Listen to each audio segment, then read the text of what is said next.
Okay, today's property report is somewhat confusing. Everybody seems to be keeping their cards close to their chests. Nobody wants to commit to what they think is going to happen in the future with Australian property prices. There are a few hints, or let's see if you can spot what they're trying to say here. Losing the wealth effect, how debt-laden households are coping with falling property prices. Alright, so this is nothing new, I suppose. Falling property prices, very small, but is that the beginning of the downtrend in the property? It's anybody's guess. If it ever is going to be one, it's going to have to be now. And to call a downturn now is a bold prediction, and nobody's really prepared to call that now. Everybody's saying, oh, you know, something's going to happen in 6 to 12 months. It's never kind of happening now, because you're a lot more likely to be wrong than right if you say 6 or 12 months. Even if it happens tomorrow, well, you said it was going to happen. So it's a safe bet to say 6 to 12 months. But let's see what the experts and commentators are saying. The household sector, though, faces big challenges over the next year as house prices tumble and interest rates rise. The banking regulator's lending crackdown is one reason prices are falling. Its chief says the heavy lifting on lending standards has been done, but he's not sure about the extent of the fallout. Here's finance correspondent Philip Lasker. As a resident in hard-hit Western Australia, Peter Taswell has experienced a serious property downturn.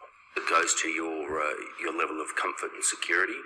Despite the psychological impact, Peter's work in IT wasn't hit by the mining downturn, so he can afford to look on the bright side.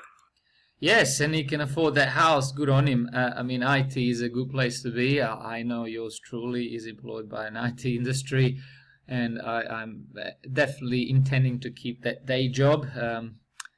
So it's a beautiful house. I mean, hard hit Western Australia. I think they're doing it pretty well over there. Look at that entry door. It's beautiful. Probably one of those new suburbs with a huge house, but good on him. Property goes in cycles and it does recover, and as long as you are able to manage through that, and that's where job security, I guess, comes in. Western Australia may have experienced a property collapse, but some doubt it can be replicated nationwide. It's very unlikely that house prices will fall very substantially in Australia. They never have done. This is something you really have to repeat. I mean, the house prices are not going to fall because they never have. During his lifetime, which I assume is a lot longer than most of the viewers. But what sort of an argument is that? I mean, we have to see that once again.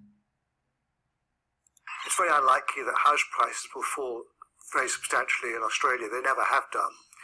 We had a boom in 2000, 2004, and then house prices simply plateaued. Even in the GFC, house prices didn't fall by very much here. On the other hand, stock market prices can fall very substantially. See, stock market prices can fall substantially only because he's seen stock market prices fall. It's got no backing, but you know, it is a point of view, so we appreciate it, and we're okay with it. House prices and their ability to drag down consumer confidence and spending are well down the list of threats, because the price declines are still mostly in their early stages and fairly small. To put the changes so far in perspective, from trough to peak between 2012 and 2017, there were huge price increases in most capital cities on average. Since late 2017, the falls have been much smaller, with Sydney hit hardest after going up the most. So the softer property market is yet to have a noticeable impact on household behaviour. But for other reasons, the Reserve Bank can't rest easy. Households are carrying more debt than they have before, and at the same time they're experiencing slower growth in their nominal incomes than they have for some decades. And for many households, this is proving to be a sobering combination. There's also the regulator's crackdown on risky lending, which will add to the interest rate burden for some households. The architect of that credit squeeze was out and about, reassuring bank economists about the strength of Australia's banks. even in the face of a 35% collapse in house prices brought about by a recession. Banks remained above minimum capital levels in what was a very severe stress scenario.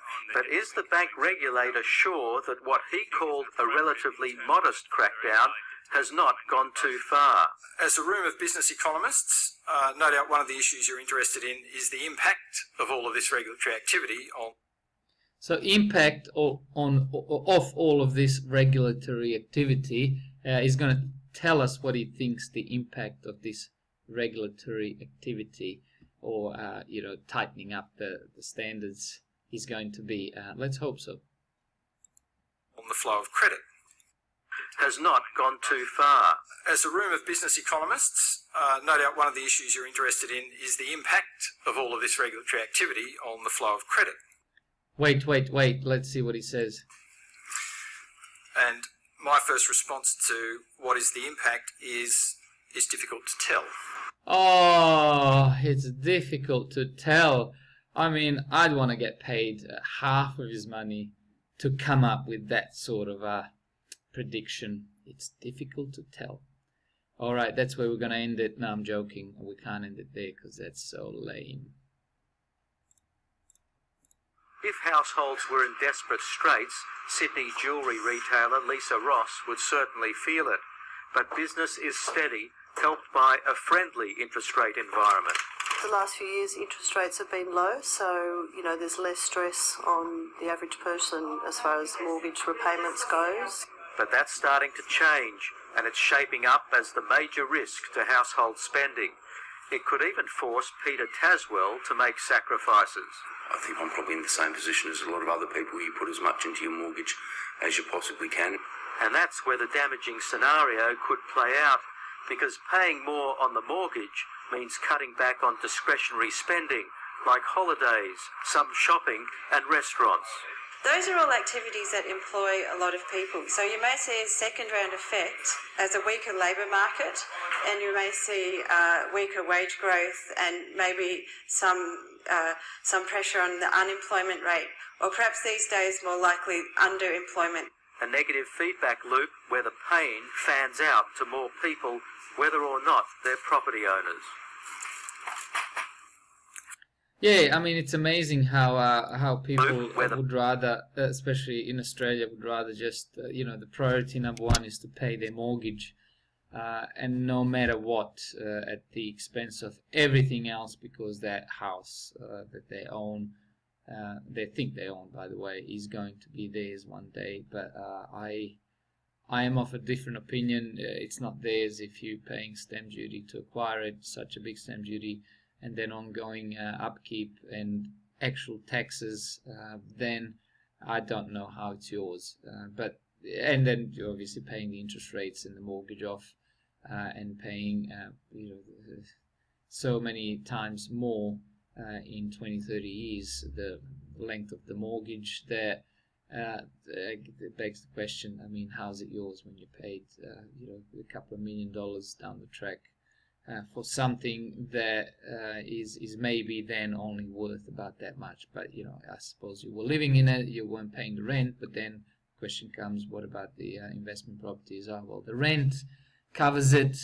Well, it doesn't anymore, not even probably about 50% most places. Before anyone puts the comment in there and say, I've got a positively geared property, that's fine. But if you borrow 80% of the mortgage and put a tenant in Sydney, Melbourne, even Perth, it's not going to cover your cost at all. And this is at the historically low interest rate. So with that, I mean, what do? Sit tight, I suppose, if you got cash, or if you're in a good financial position.